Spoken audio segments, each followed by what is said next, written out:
अब हम जो है अपने सेकंड पार्ट की तरफ आते हैं, जो काफ़ी डिस्कशन हमने कर लिया है रिलेटेड टू करियर। जो सेकंड पार्ट है हमारा है वर्क प्लेस हैरेसमेंट के हवाले से। मैं ये क्वेश्चन करूंगी और एनीबडी कैन आंसर। सबसे पहले तो ये बताइए कि हैरेसमेंट है क्या, कितनी उसकी टाइप्स हैं, और वर्क प्लेस में कौन सी ऐसे हैरेसमेंट्स हैं जो वुमेन फेस करती हैं या जो केसेस आपके पास आते हैं? I can answer this. जी नूर, प्लीज गो अहेड। अच्छा, सो वर्क प्लेस हरासमेंट के लिए तो अब हम सारे वाकिफ होंगे उससे, जो हमारा 2010 का कानून है, protection against harassment of women at the work place act 2010। उसी में उन्होंने हरासमेंट के लॉ को डिफाइन कर दिया है कि हरासा होता क्या है। सेक्शन 2H में हम हरासा की डेफिनेशन है और उसमें काफ़ी ज़्यादा चीज़ें हैं, मल्टीपल सिचुएशंस हैं, अनवेलकम सेक्सुअल एडवांसेस आपके जो होते हैं, या रिक्वेस्ट फॉर सेक्सुअल फेवर्स, या किसी भी किस्म की वर्बल या रिटर्न या फिजिकल कम्युनिकेशन और कॉन्डक्ट किसी भी सेक्सुअल नेचर का जिससे एक इंसान को डिस्कम्फर्ट हो, जिससे किसी इंसान की जो वर्किंग रिलेशनशिप है वो डिसरप्ट हो, या उससे काम करने का तरीका डिस्टर्ब हो जाए, वो इंटिमिडेट हो जाए, वो सब कुछ जिनसी हरासे में इंक्लूड होता है। जिनसी हरासा एक पर्टिकुलर इंसिडेंट भी हो सकती है, एक पर्टिकुलर इंसिडेंट जो कि डिस्कम्फर्ट पैदा करे, वो तक हमारी वर्क प्लेस हरासमेंट के कानून में कवर्ड है। तो ये बिल्कुल भी आई थिंक ये जो व्यू फैलता है कि जी देखिए वो कंटिन्यू एक दफा उसने कर दिया, गलती हो गई, माफ कर दें, ये चीज भी एक्सक्यूजेबल नहीं है हमारे कानून में। जनरली जिनसी हरासगी के कानून में डिफरेंट तरह की आई थिंक अभी तो डेफिनेशन बेशक कानून में डिफाइन होगी, लेकिन आजकल जो कॉन्वर्जेशन बन रही है मी टू के साथ और जनरली सेक्सुअल हरासमेंट की जो आजकल डिबेट शुरू हुई है, उसके साथ आई थिंक कोर्ट्स ने भी काफी किरदार अदा किया है हरासमेंट को डिफाइन करने में कि क्या क्या हरासा हो सकता है, कितने एक्टर्स इन्वॉल्व होते हैं हरासा में, और किस तरह से एम्प्लॉयर एम्प्लॉय रिलेशनशिप्स गवर्न होती हैं। तो इसमें अगर कोई ऐड करना चाहे तो जी जी शिजा। एक्चुअली बाय चांस आपके इस सेशन से आई एम म्यूटेड?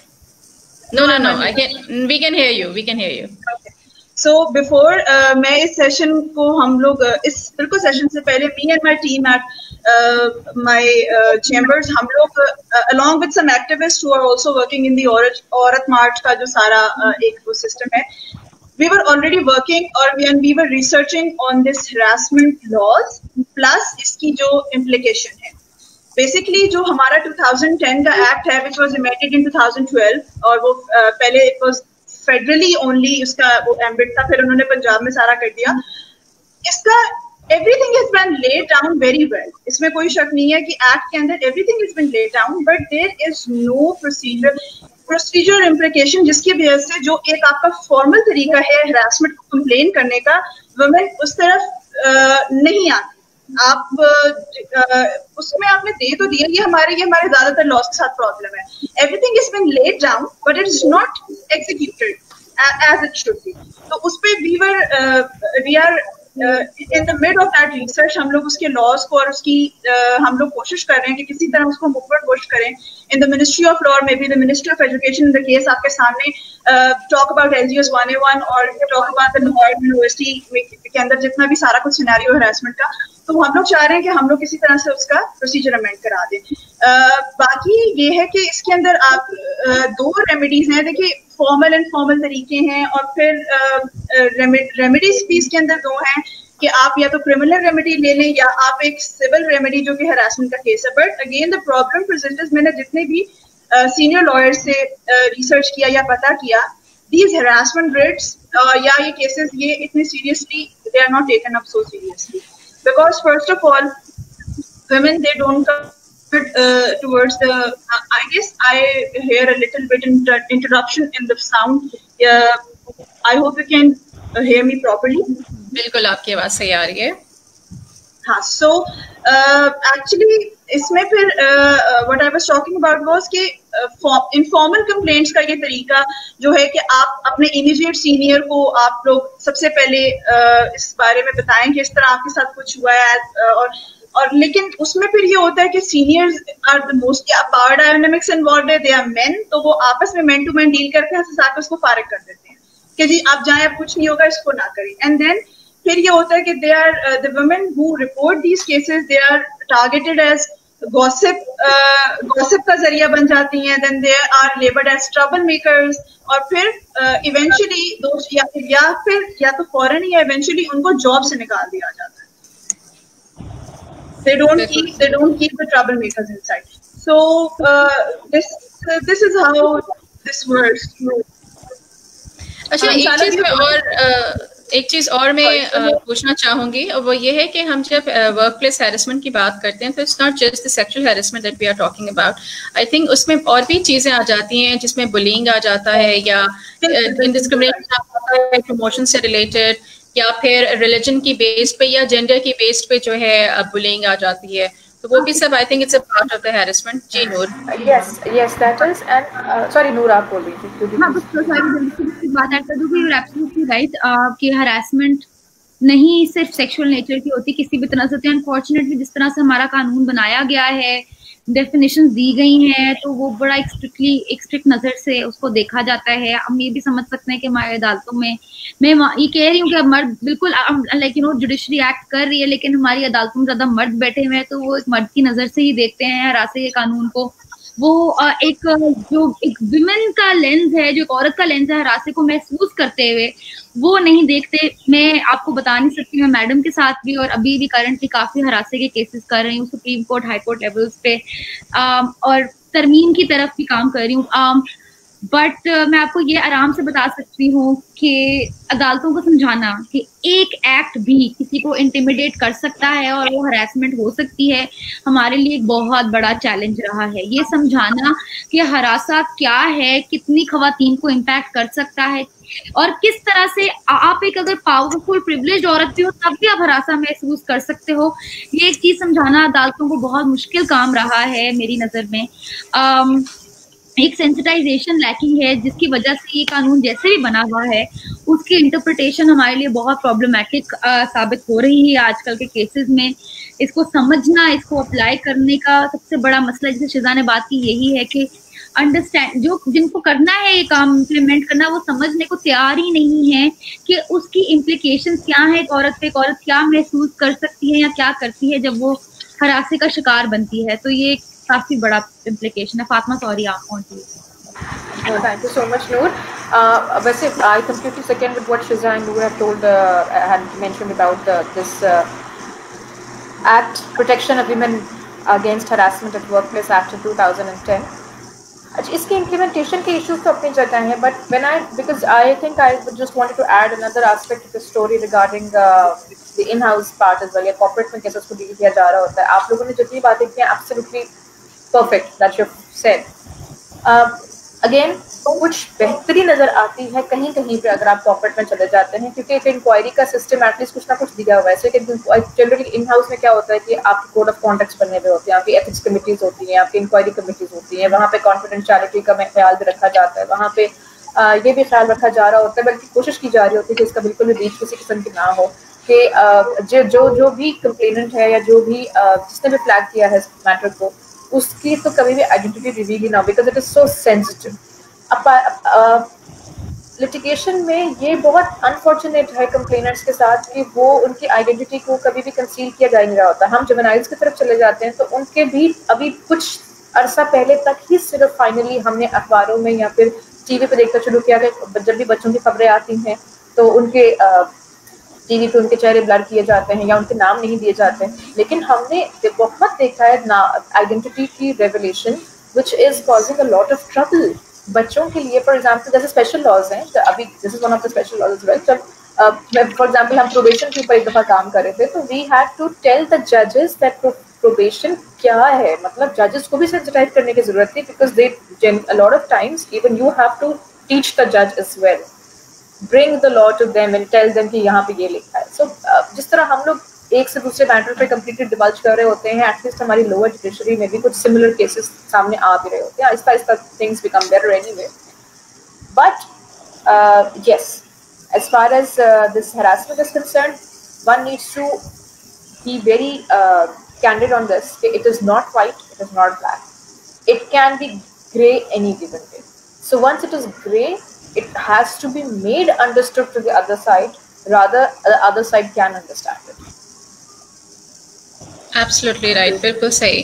जी वाइजा, आप कुछ ऐड करना चाहेंगे? हम वर्क प्लेस हैरेसमेंट के हवाले से बात करें कि कितने टाइप्स होती हैं हैरेसमेंट के वर्क प्लेस में, एंड एज वेल एज अगर कोई खातून फील करती हैं कि वो हैरेस्ड हुई हैं, so what is the first line of action, what is the first point of contact जो उनको जाकर रिपोर्ट करना चाहिए, कि ऑफिस में रिपोर्ट करना चाहिए, और ऑफिस में अगर इसको हैंडल नहीं सही किया जा रहा है तो फिर नेक्स्ट स्टेप क्या है, वो थोड़ा सा गाइड कीजिएगा।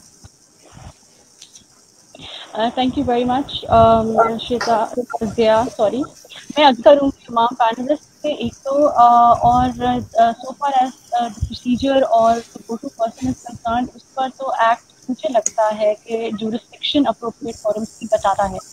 आपने जब भी आपके साथ ऐसा कोई एक्ट हुआ है किसी भी एम्प्लॉई के साथ, तो उसके लिए तमाम डिपार्टमेंट्स में, ऑर्गेनाइजेशन में अपने लिए बड़ी स्ट्रिक्ट इंस्ट्रक्शंस हैं कि आपकी कमिटीज़ वहाँ पे एग्जिस्ट करती हों, आपने नोटिफाई की हों, और उन कमिटीज़ के थ्रू आप अपनी कंप्लेंट्स लेके चलें। और अगर वहाँ पर आपकी ग्रीवेंसेस एड्रेस नहीं होती तो आगे क्या क्या फॉरम्स हैं, बर्थ पर्सन के पास आपने कैसे अप्रोच करना है, कितने दिनों में अप्रोच करना है, वो सारी चीज़ें उसमें स्टिपुलेटेड। प्रैक्टिकली स्पीकिंग जो इसमें मसाइल आते हैं इनिशियल लेवल के ऊपर ही, कमिटी लेवल के ऊपर, आप खुद ये सोचिए कि एक पर्टिकुलर वर्क प्लेस है जहाँ पर किसी खातून के साथ हरासमेंट का एक्ट हुआ है, और कमेटी भी जो कॉन्स्टिट्यूट की गई है वो वहीं के ही एम्प्लॉइज की है, सीनियर मैनेजमेंट की है या वहीं के लोगों की है, तो उसमें ट्रांसपेरेंसी का और ऑब्जेक्टिविटी का जो एक एलिमेंट वो बहुत ज़्यादा मिस आउट कर जाता है। मतलब उस लेवल, कमेटी लेवल के ऊपर चीज़ों को एड्रेस करना, मेरे एक्सपीरियंस के मुताबिक तो मैंने नहीं देखा कि कहीं पे किसी कमेटी की रिपोर्ट या उस इन्वेस्टिगेशन को या उन फाइंडिंग्स को हम ये कह सकें कि ये बिल्कुल ट्रांसपेरेंटली और ऑब्जेक्टिवली चीज़ें हैंडल हुई हैं। क्योंकि आप इमेजिन कर लीजिए कि उसकी जगह पे जहाँ पे वही 10, 12, 15 या 50 100 जितने भी लोग हैं वो काम करते हैं, तो वहाँ पे इन्फ्लुएंस करने की प्रोबेबिलिटी कितनी ज़्यादा है। तो आई थिंक इसकी जो कॉन्स्टिट्यूशन है और जो इसकी मेकिंग है उसके ऊपर थोड़ा सा हमें अभी काम करने की जरूरत है, जिसकी वजह से हम बहुत नीचे बेसिक लेवल से ही अपने केस को एक रिफाइंड तरीके से बिल्ड कर सकते हैं। इम्प्लीमेंटेशन की जहाँ तक बात की शिजा ने, आई वुड एग्री कि जी इम्प्लीमेंटेशन एक बहुत बड़ा मसला है जनरली भी हमारे कवानीन का और हरासमेंट का भी, लेकिन दिस एक्ट इटसेल्फ हैज एक अच्छे खासे लूप होल्स के अंदर ही जो कि खुद उसकी इम्प्लीमेंटेशन को हिंडर करते हैं।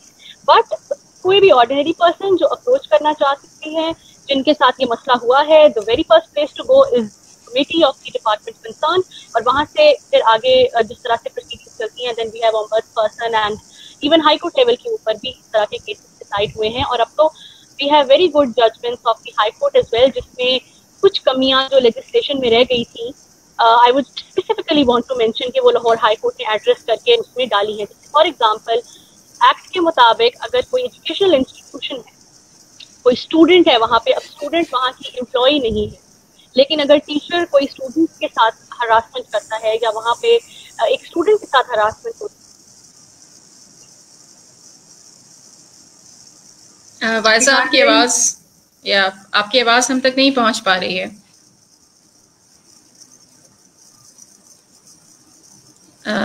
कुछ टेक्निकल इशू है, वाइजा की आवाज हम तक नहीं पहुंच पा रही है। अच्छा, ये जो हम हैरेसमेंट की बात कर रहे हैं, तो हम हैरेसमेंट को ये क्यों समझते हैं कि एक मर्द ही जो है वो एक औरत को हैरेस कर सकता है? एक औरत भी तो एक औरत को हैरेस कर सकती है। और अगर वर्क प्लेस की जब हम बात करें तो वर्क प्लेस में आई थिंक ऐसे सीन्स, ऐसे सिनेरियोज भी होते होंगे, क्या ये कॉमन है?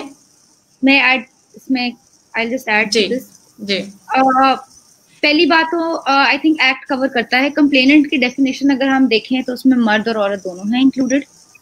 तो बिल्कुल लॉ से बिल्कुल डिवोर्स नहीं है कि मर्द भी हरासे का शिकार हो सकते हैं, बिल्कुल हो सकते हैं। जो लॉ है वो मर्द और औरत के रिलेशनशिप को गवर्न नहीं करता, ये बात आई थिंक हमें क्लैरिफाई करनी चाहिए। ये एक पावर डिफरेंशियल को एड्रेस करता है कि एक पोजीशन ऑफ पावर में कोई इंसान बैठा हो तो अपने सबऑर्डिनेट को से किस तरह से वो फेवर्स ले सकता है, अपनी पावर का इस्तेमाल करते हुए को एड्रेस करता है और उसको एलिमिनेट करने की कोशिश करता है।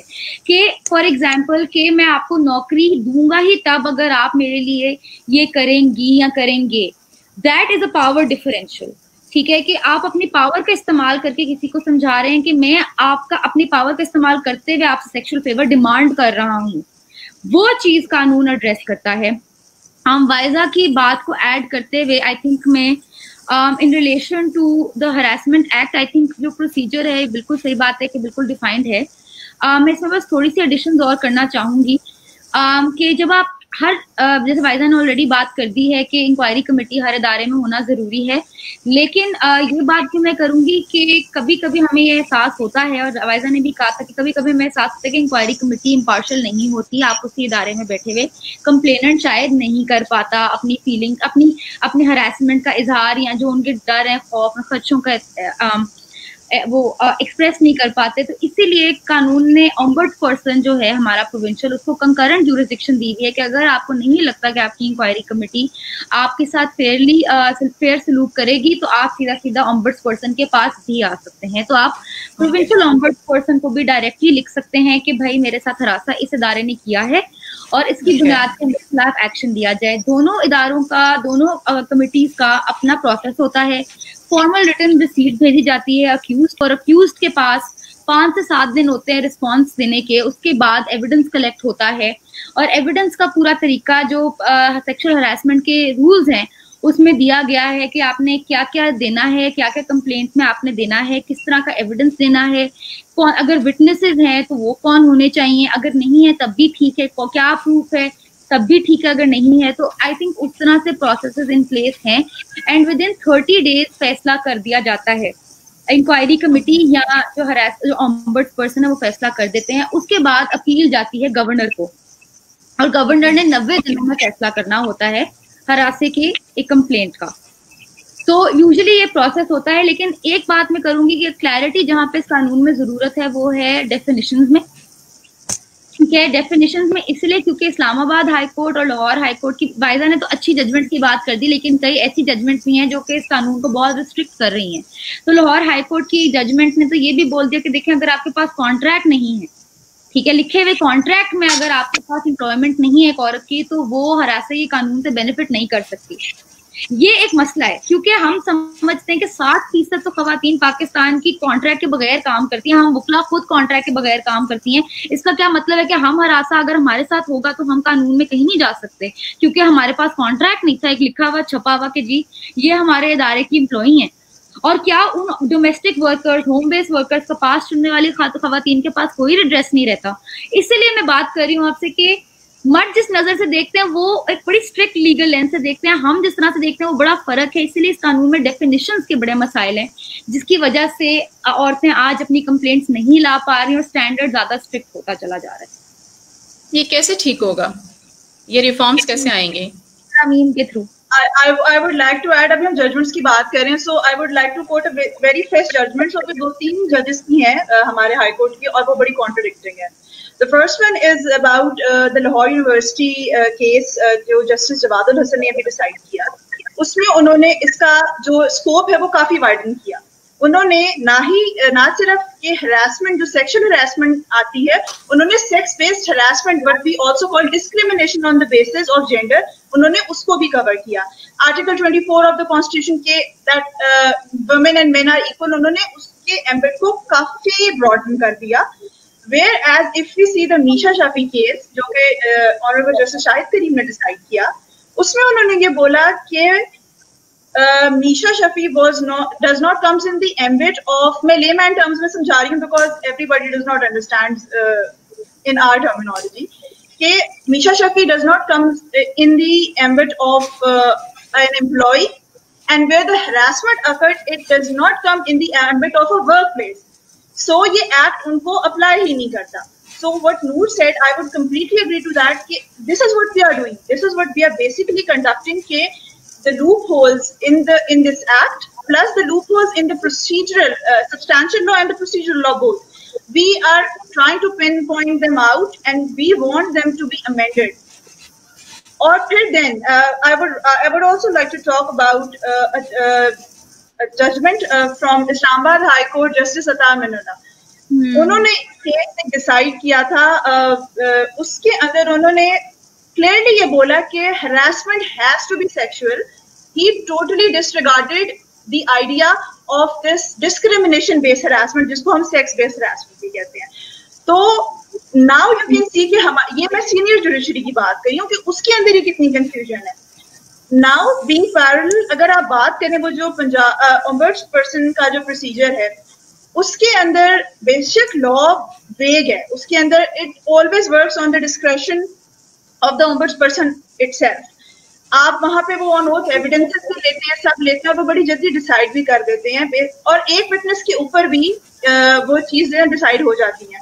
लेकिन अगर हम अपनी इसकी, क्योंकि evidences is the main cause, हमारा QSOP डायरेक्टली उस तरह से उसको ये, बिकॉज ये स्पेशल नेचर के केसेस होते हैं, और उस तरह से हम इनकी एविडेंसेस भी अपने लॉ में से उस तरह नहीं कर सकते जिस तरह हम नॉर्मल केसेस के लिए करते हैं. तो इसका, और फिर इसमें फिर साइबर है, because now I was talking about the internet era, अभी हम लोगों ने टेक्नोलॉजी की बात की, तो there is a wide chance that someone who is harassing you offline can harass you online also. Messaging, WhatsApp, sending friend request, Facebook and you know what not. So फिर उसके अंदर वो एफआईआर के साथ चली जाती है, और उनका एविडेंस का जो एक तरीकेकार है, दैट्स वेरी हार्ड टू पास. और ज्यादातर हमने देखा है कि हरासमेंट के केसेस में there is an accused and there is a harasser. ठीक है, तो उसमें तीसरा बंदा है नहीं. What if there are no screenshots, there no call logs, no CCTV footage, how would you prove it? ये तो खैर पूरी दुनिया का मसला है. This is not just in Pakistan. I was about to say that the entire world is facing this gray area of harassment. But ये चीज आई थिंक जब हम सारे बात करते हैं तरमीम के बारे में, तो हम ये नहीं कहते कि कानून में कोई कानून ये एड्रेस नहीं करता है. मेरी नजर में अगर मैं कानून के पर्पस से पढ़ूं और पार्लियामेंट्री डिबेट्स भी देख के पढ़ूं, तो मुझे लगता है ये कानून इन चीजों को फुली कवर करता है. अनफॉर्चुनेटली जिन्होंने इंटरप्रेट करना और अप्लाई करना है वो इस बात को नहीं समझ पाते. तो उस चीज के लिए, उनकी क्लैरिटी के लिए कि नहीं भाई ये बिल्कुल चीजें इंक्लूडेड हैं कानून में, पहले से इंक्लूडेड हैं. जब आप कहते हो इंटर्न और अप्रेंटिस, या आप कहते हो कि 1 घंटे के लिए भी कोई एम्प्लॉय हुआ हो तो वो भी एम्प्लॉय है, तो आई थिंक ये चीजें सारी एड्रेस्ड हैं कानून में. इट्स जस्ट दैट क्लैरिटी शायद इतनी आसानी से नहीं मिल पा रही जिस तरह से मिलनी चाहिए. एंड आई थिंक जब हम बात करते हैं हरासे की, तो आई थिंक एक और चीज हरासे के लॉ के बाहर भी आई थिंक हमें बात करनी चाहिए. पीनल कोड में हमारी प्रोविजन है सेक्शन 509 और 510 की, जो कि पब्लिक हरासमेंट को भी एड्रेस करती हैं कि पब्लिक हरासमेंट हो तो आपको अगर कोई आपकी, अब भी अल्फाज थोड़े से अजीब हैं कि मॉडेस्टी ऑफ अ वुमन को आउटरीच कोई करे तो वो भी एक्शनेबल है, और आप मैजिस्ट्रेट ऑफ फर्स्ट क्लास के पास जाके एक्शन ले सकते हैं, कंप्लेंट फाइल कर सकते हैं, FIR हो सकती है, 3 महीने की कैद है और फाइन है. तो आई थिंक ये बात भी करने की जरूरत है कि जैसे वर्क प्लेस तक नहीं आप महदूद, अगर आप मार्केट गए हुए और आपको किसी शॉप टेलर ने भी हरास किया तो आप उसके खिलाफ तक भी FIR कर सकते हैं. इसकी अवेयरनेस रेज करना बहुत जरूरी है. Thank you so much. I think हम इसका रैप अप करते हैं. Thank you so much Shiza, Noor, Fatima and Waiza. कुछ कमेंट्स हैं जो मैं जो है शामिल करना चाहूँगी. ये लाइव कमेंट्स हैं हमारे. जवेरिया असद कहती हैं, thanks Zia for raising this awareness related to lawyers career for women. Good to see these energetic and lovely ladies who are attached to this career and helping women to get their rights. फिर हमारे पास एक comment है सैयद हसन दाऊद जैदी का. Waiza, you are doing a great job, keep it up. और निदा ने भी हमें join किया है, निदा उस्मान ने, उन्होंने भी बहुत कमेंट्स किए हैं, आप लोगों की बहुत तारीफ की है. फातिमा की, शिजा की, वाइजा की, नूर की. ये एक कमेंट है फ्रॉम रोहन रहीम की तरफ से. Tremendous effort by wow, these type of healthy debates are highly appreciable, more power to the powerful women. Okay, इसके अलावा जो है निदा का एक कमेंट है. Out of 28 candidates who clear the written exam of civil जजेस magistrates, 12 were women this year. ये बड़ी ही ज़बरदस्त न्यूज़ है जो निदा ने हमारे साथ शेयर की है, and I am so happy to see this. फिर निदा हमारे लिखती हैं कि structures are very important and they must be transformed. एक और एक कमेंट है उनका कि class issue is across the board. I know many male respondents responded to our survey and raise this issue as well. इसके अलावा निदा के और भी बहुत सारे कमेंट्स हैं. ओके, टेक्नोलॉजी की जब हम बात करें तो निदा ने लिखा है कि even this session is possible because of the technology, but I agree with Fatima, legal sector has a long way to go in terms of adopting technology. Okay, फिर एक और एक कमेंट निदा ने लिखा है, वाइजा जब बात कर रही थी, yes Waiza you raised a very valid concern, power dynamics against the complainant in most cases. Another is very important for employees to insist on constitution of the committees as their workplace. Also, it needs to cover these who are complicit or who may be complicit, aiding or abetting.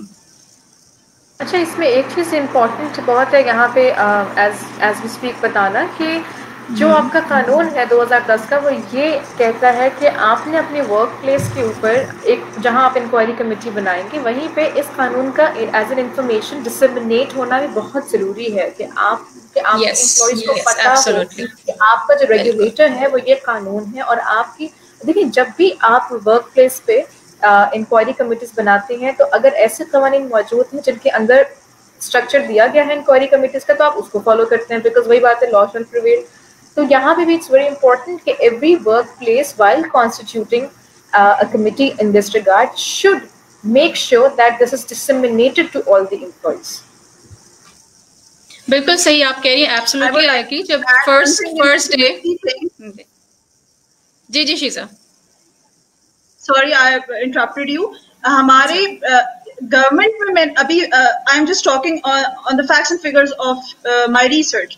Government के अंदर these harassment issues are less because उनको एक direct approach रहती है person की तरफ से. मेरी बात भी हुई है तो वो उनको नोटिस वगैरह और उनको जर्ट्स देते रहते हैं कि नहीं, be very vigilant on that. But if you talk about the private work places and specially the private institutions, उन लोग की तो कमेटीज ही उन्होंने फॉर्म नहीं की होती. I hope you all are aware about the LGS 1A1. They didn't have any committee, they had to hire bureaucrats from XYZ जगहों से, और उन्होंने फिर उसके बाद उसको वो डिसाइड किया.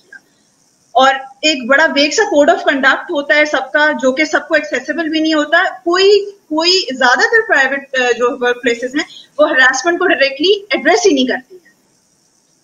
तो ये हमारी वर्क प्लेसेस में इनकी भी रिस्पॉन्सिबिलिटी बनती है. The employers responsibility also involves in that कि ये लोग भी इस अपने कोड ऑफ कंडक्ट को थोड़ा सा इसको चेंज करें और इस पर थोड़ा सा जरा ध्यान दें. एब्सोल्युटली. एंड जब आप कोई भी जॉब ज्वाइन करती हैं तो इट्स योर राइट कि आप जो कंपनी की पॉलिसीज हैं, including the harassment policy, the bullying policy, whatever, आप उसको ज़रूर उस तक जो है वो रसाई हासिल करें और आपको पता होना चाहिए कि आपकी अपनी कंपनी की क्या पॉलिसीज़ हैं. I would like to thank all of you. बहुत ही एक्सेलेंट सेशन रहा, बहुत सारी चीज़ें मुझे भी सीखने को मिली, जानने को मिली. एंड आई होप कि जो इस सेशन को सुन रहे हैं और बाद में जो इस सेशन को वॉच करेंगे या सुनेंगे, उन्हें भी ये सारी इन्फॉर्मेशन मिलेगी. बहुत ही एक्सेलेंट इन्फॉर्मेशन शेयर की है नूर ने, फातिमा ने, शिजा ने एंड वाइजा ने. और बहुत खुशी होती है पाकिस्तान में ख़वातीन को इस तरह से आगे बढ़ते हुए देखकर. अगर आपकी बेटी, बहन या वाइफ जो है इस प्रोफेशन में आना चाहती है तो ज़रूर आएँ. आपके सामने ये एक्सेलेंट अमेजिंग जो है वुमेन एडवोकेट्स मौजूद हैं जिन्होंने कितनी एक्सेलेंट बातें की. और अगर मेडिसिन में ख़वातीन नहीं डॉक्टर्स होती तो ख़वातीन का अपना कोई इशू लेकर किसी डॉक्टर, मेल डॉक्टर के पास जाना उनको एक हेजिटेशन फील होती. इसी तरह अगर लीगल प्रोफेशन में ख़वातीन नहीं आएंगी तो जो ख़वातीन के इश्यूज़ होंगे या ख़वातीन से रिलेटेड मसाइल होंगे या जो वो फेस चैलेंजेस कर रही होंगी तो वो कहाँ जाएंगी और कहाँ रिपोर्ट करेंगी. जितनी वो कॉन्फिडेंटली और कंफर्टेबली किसी खातून लॉयर से कनेक्ट हो सकती हैं, वो परहैप्स एक मर्द लॉयर के साथ कनेक्ट नहीं हो सकेंगी. So we do need more women in the legal profession in Pakistan as well. Thank you so much once again. और इंशाल्लाह जो है मैं चाहूँगी कि आप लोग एज मेंटोर्स जो हैं इस प्रोफेशन में आगे भी आने वाले बच्चियों को मेंटोरशिप दें ताकि हमारा जो ये एक राइट इंफॉर्मेशन शेयरिंग का सिलसिला है और जो है हेल्प करने का सिलसिला है कि हम सही जो है गाइड कर सकें अपने बच्चियों को वो जारी रहे। Thank you so much. अल्लाह हाफिज़। जिसमें किसी ने इस चीज को एड्रेस किया। Okay, thank you so much. Take care. अल्लाह हाफिज। हाफिज।